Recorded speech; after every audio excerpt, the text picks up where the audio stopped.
सिया सभी घटनाओं पर गौर कर रही थी। उसकी आंखों में भय और जिज्ञासा झलक रही थी। उसे आरव की बातें एक ओर प्रभावित कर रही थीं, वहीं दूसरी ओर उसकी पहचान से उत्पन्न असुरक्षा रौंद रही थी। क्या वह सच में उस शख्स पर भरोसा कर सकती थी जिसे उसने अब तक एक अनजाने प्रेमी के रूप में देखा था? आरव ने अपनी पेंट में छिपी पिस्तौल का ध्यान रखते हुए दरवाजे की ओर आगे बढ़ा। जैसे ही दस्तक फिर से हुई, उसे सुनाई दिया कि यशवर्धन माथुर ने कितनी अड़ियल आवाज़ में उसका नाम पुकारा।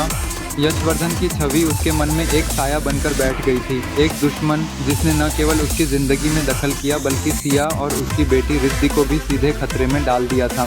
सिया ने डर के मारे आरव का हाथ पकड़ा। वह चाहती थी कि वह भागे, लेकिन उसने खुद के कोमल लेकिन दृढ़ स्वर में कहा, मैं तुम्हारे बिना कुछ नहीं कर सकती, तुम्हें लड़ना होगा।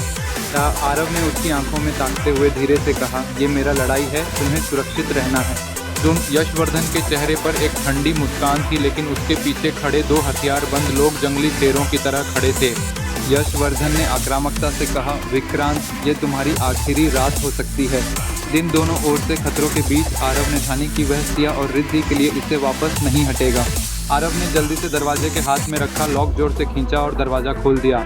सामने एक जंगली योद्धा का सामना कर रहा था। उसके मन में संकल्प था कि वह अपनी ताकत के साथ झगड़ा करेगा, जो प्यार और परिवार के लिए प्रेरित किया गया था।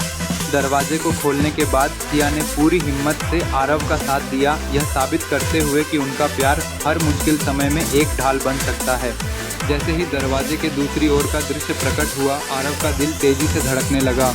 बाहरी दुनिया में खतरनाक संभावनाएं थीं, लेकिन उसके अंदर उथल पुथल चल रही थी।